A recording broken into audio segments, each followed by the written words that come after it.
Bonjour à tous, c'est avec plaisir que je vous retrouve aujourd'hui pour ce nouveau numéro de Les marque-pages de Mylène. Alors ce matin, un mystérieux bruit, je pensais que c'était une carte qui se trouve en haut de cette étagère, enfin, ou qui est en face de moi, où je pose mon appareil, qui était tombée parce que j'avais...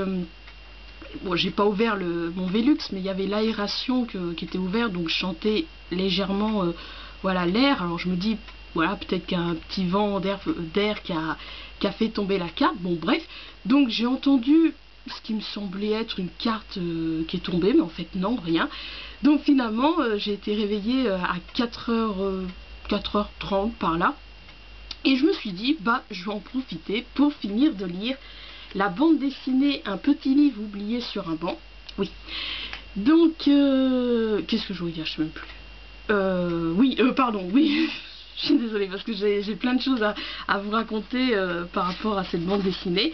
Donc, oui, donc c'est scénarisé par Jim, dessiné par Mig et mis en couleur par Delphine. Donc oui, je vais vous raconter l'histoire après, parce que j'ai envie de vous raconter la petite histoire derrière cette bande dessinée. Bon, je la pose juste le temps des petites anecdotes. Oui, si vous suivez mes numéros de Oman Wishlist, et puis que maintenant, au début, il y a le canard de Mylène. Voilà, si vous les lisez, vous avez peut-être appris que voilà, cette bande dessinée, donc ça faisait un petit moment que je voulais la lire, mais voilà, comme je raconte, quand des fois je veux les lire comme ça, mais pas au point de me les acheter, je profite, enfin vraiment que les bandes dessinées et les albums, je profite qu'ils soient dans une des médiathèques pour les emprunter. Et puis donc fin janvier, ouais, fin janvier, je me suis dit, bah tiens, je vais en profiter, je savais que... non, je savais pas, j'ai cherché si donc cette bande dessinée était présente dans une des médiathèques. Donc j'étais à la médiathèque de Chailly-sur-Loing. Et donc elle y était donc dans cette médiathèque et j'ai vu qu'elle allait être empruntée, elle allait être rentrée. Le retour était prévu pour le 7 février. Donc je me suis dit, bon c'est bon, comme c'est bientôt, je vais la réserver parce que voilà, si elle me passe sous le nez, tout ça, enfin, oui si je pourrais dire. Donc je la réserve et puis voilà, on arrive au 7 février qui tombait un samedi, si je me souviens bien. Bon, elle était toujours pas rendue. Bon après, voilà, comme moi, bien que... C'est pour ça que j'aime pas trop emprunter en médiathèque, parce que voilà, dû à mon rythme de lecture, j'ai toujours ce stress, je lirai pas tranquillement. Donc voilà, quand c'est un album, une bande dessinée, bon voilà quoi. Mais donc voilà, elle était en retard d'une semaine, donc j'étais un peu compréhensible, comment qu'on dit, je trouve jamais ce mot, voilà, je pardonnais, enfin je suis désolée, je trouve pas le bon mot. Je me disais, bon voilà, peut-être que la personne elle aussi, donc il l'a emprunté, elle aussi elle lit doucement, tout ça, une semaine, voilà, c'est pas méchant. Donc, mais voilà, il s'avère que plus les jours passaient, plus les semaines passaient, voilà, la BD était toujours, comment dire, empruntée, tout ça. Alors ma mère, elle pensait que voilà, c'était peut-être un élève qui l'avait emprunté, et puis qu'un autre l'avait emprunté par la suite. Mais je lui ai dit que pour deux raisons, c'était impossible, parce que premièrement, cette BD est classée donc à la médiathèque de Chailly-sur-Loing au rayon adulte, et voilà, de mon expérience de 3 ans de bénévolat, puis même ça paraît logique, tous les romans, documents et puis albums, BD pardon, qui est mis au rayon adulte, les enfants n'ont pas le droit de l'emprunter. Et la deuxième raison pour laquelle c'était impossible, c'est que quand un document est mis en réserve, quand on le passe en retour, c'est indiqué. Donc non, c'était pas possible, c'est qu'il était bien, il était bien toujours emprunté. Et puis le 10 mars, je vais à la médiathèque d'Amilly pour emprunter l'album Le renard qui n'avait plus toute sa tête. Bon oui, j'ai pas fait les marque-pages de Mylène pour vous le présenter, parce que vraiment je reconnais que c'est une belle histoire, c'est une belle façon d'expliquer aux enfants la maladie d'Alzheimer, mais voilà, après ça, voilà, je me suis quelque peu ennuyée à lire cet album, donc ce qui fait que voilà, je ne voulais pas présenter, et puis je ne le présenterai pas à la fin de l'année dans la cérémonie des marque-pages. Donc, le mardi, est-ce que c'était un mardi ou un jeudi? Oh, je sais plus. Bon, bref, le 10 mars, je me rends donc à la médiathèque d'Amélie. Et voilà, parce que je trouvais pas l'album, et puis c'est venu comme ça que je demande à... Donc je parle de cette BD donc au jeune homme qui était au rayon... donc au rayon enfant. C'était pas le responsable parce que après je l'avais retrouvé, il était en haut au rayon DVD. Bon, pardon. Et donc, il me dit, bah écoutez, j'ai regardé tout ça, et il venait justement d'être revenu. Donc la bande dessinée, un petit livre oublié sur un banc. Et donc je suis allée chercher le mardi 10 mars, il me semble que c'est un mardi. Bon bref, et mais voilà, après, bon, j'étais en train de lire l'album, tout ça, et je sais pas si c'est le fait que... parce que voilà, moi il y a des fois, comme des films, si je les regarde pas tout de suite après me les être procurés, bah voilà, ça me dit plus rien. Et alors, est-ce que ça a été également le cas pour la bande dessinée? Il y a aussi le fait que j'étais en train de lire Le Renard qui avait plu toute sa tête. Et puis voilà, je me disais, est-ce que c'est le fait d'avoir trop attendu? Mais ça me disait plus rien de le lire, de la lire, la BD. Alors ça m'embêtait un peu tout ça. Et puis j'ai découvert sur Livradic le challenge un week-end à 1000 plaisirs, si je me souviens bien du titre, organisé par Clos. Bon, c'est vrai, je dis tout le temps, par rapport à, enfin, dû à mon rythme de lecture, je ne peux participer à aucun challenge. Bon, oui, je participe à un challenge à moins de consigne, mais vous voyez que, voilà, c'est un peu un côté un peu gruyère. Un mois je lis pas, un mois je lis, un mois, enfin le mois de janvier, voilà, j'ai pas lu le livre, le mois de février, tout ça, bon bref.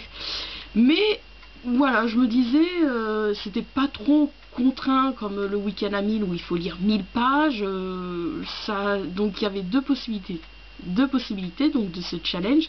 C'était soit commencer le jeudi 26 donc mars à 21h, et c'est bizarre parce que elle disait que ça durait 72 heures, je sais plus, parce que c'était soit commencer jeudi 26 mars et finir le dimanche à 21h, ou soit commencer le vendredi et finir à dimanche. Et puis après elle dit dans tous les cas le challenge se termine pour tout le monde le lundi. Bon bref, j'ai pas très bien, enfin je sais pas, bon bref.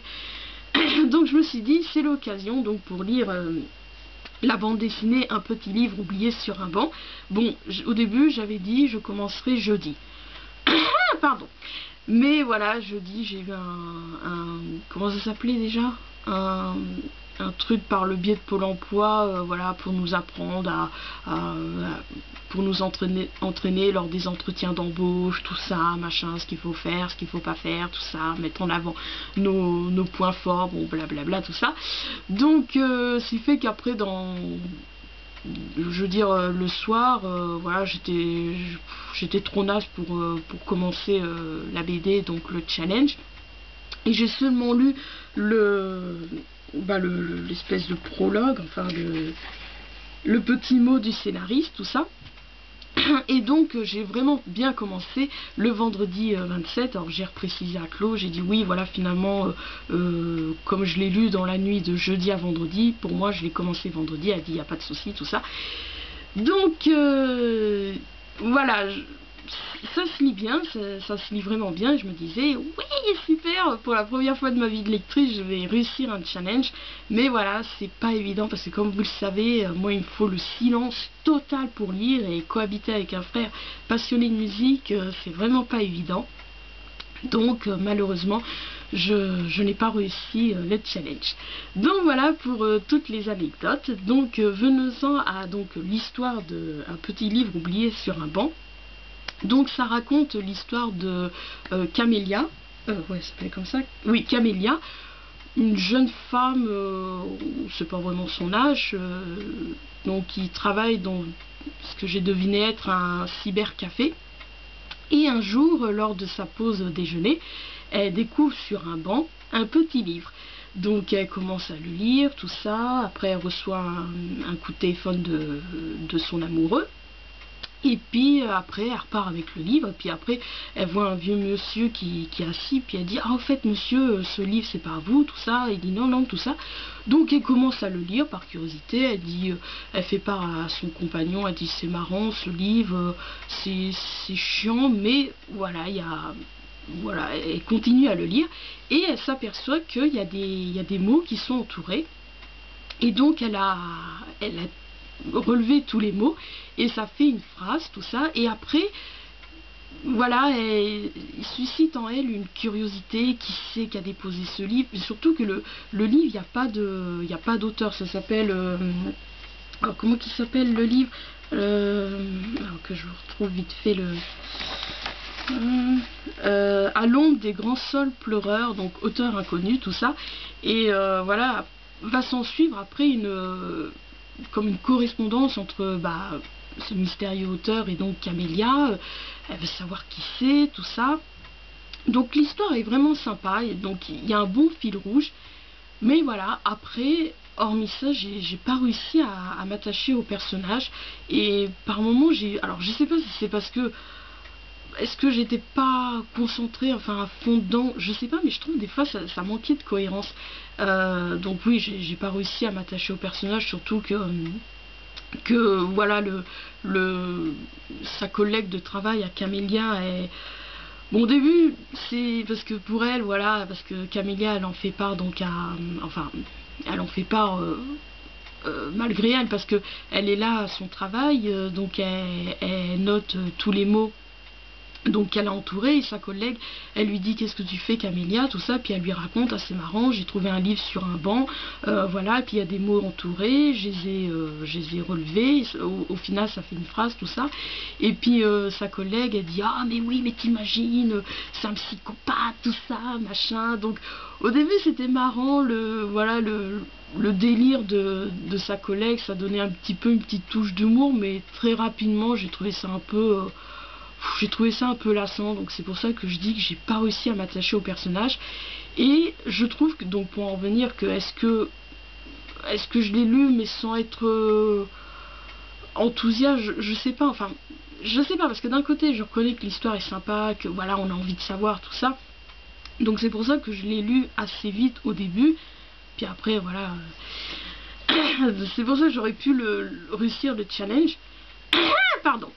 Et mais après je trouve qu'il y a quelques incohérences, parce que voilà, donc pour en venir, que je dis que Camélia travaille dans ce que je suppose être un cybercafé, parce qu'à un moment donné on voit donc une case sur une planche où il y a le logo arrobas, tout ça. Donc après on voit des gens sur les ordinateurs qui boivent, voilà, ils ont une tasse, tout ça. Donc voilà, il y a des moments je trouve que je sais pas, il faut, oui des fois il faut laisser notre imagination, tout ça, chacun imagine, mais enfin je sais pas. Et donc sur ça oui on sait pas vraiment voilà où elle travaille. Bon, je suppose que c'est dans un cybercafé.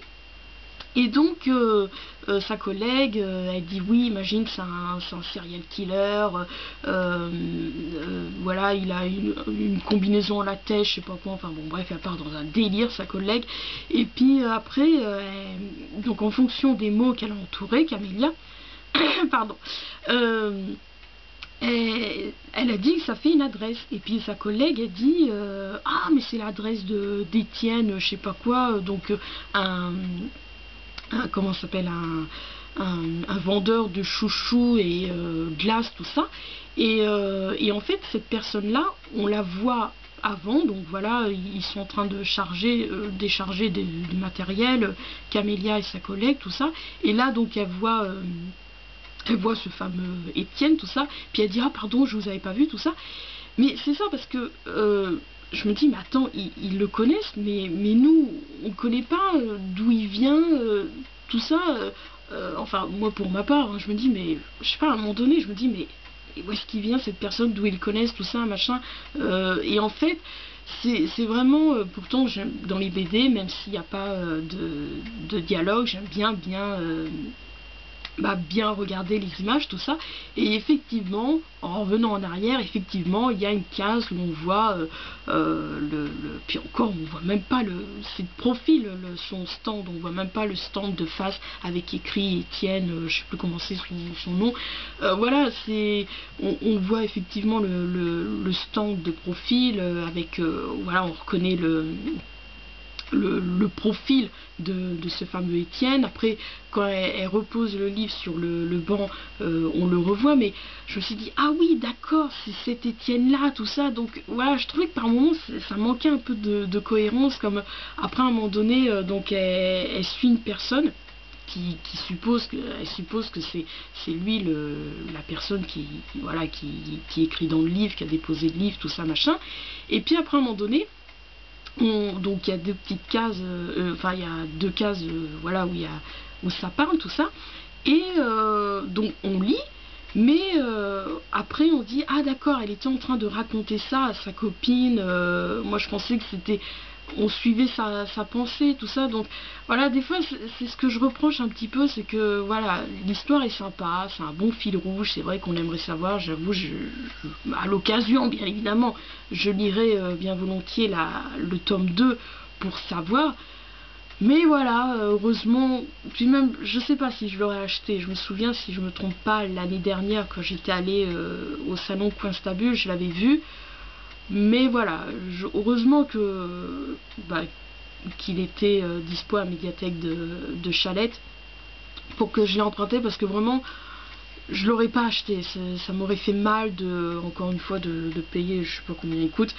Voilà, parce que voilà quoi, hormis cette bonne histoire, je me suis pas attachée au personnage. Je trouve que des fois ça manque de cohérence, tout ça. Et bon bah je lirai donc le tome 2 pour savoir, mais c'est vrai que j'ai une petite idée. Au début j'avais pensé, voilà, j'avais vu l'adaptation du roman d'Alexandre Jardin, Le Zèbre, donc avec Thierry Lhermitte. Pour ne citer que lui, voilà, je sais plus les autres acteurs, pardon. Et je suis désolée, je suppose que cette vidéo sera en deux parties. Tant pis, je filme, hein. Tant pis, ça coupera, ça coupera. Donc oui, le Zèbre, ça raconte l'histoire de la femme de Thierry Lhermitte, qui un jour, pareil, elle reçoit une lettre anonyme, tout ça, machin, et pareil, elle les reçoit tous les jours, ou tous les 2 jours, je sais plus, puis s'ensuit une espèce de jeu de piste, tout ça. Et en fait, on apprend que c'est son mari qui est derrière ces lettres, et c'est pour un peu pimenter leur vie de couple. Alors au début, j'avais pensé à ça par rapport à Camélia. Je me dis peut-être que c'est son compagnon voilà, qui fait ça pour pimenter leur vie. Mais après, en fonction de la fin, parce que voilà, elle suit une personne elle est persuadée, elle se dit c'est vous, tout ça, qui est derrière tout ça, machin, qui m'a écrit ce mot, donc, et puis elle dit venez avec moi boire un café, il faut qu'on parle, tout ça, machin, et après, voilà, le mec il dit merde, il y a ma femme, donc elle est derrière la vitre du café, tout ça.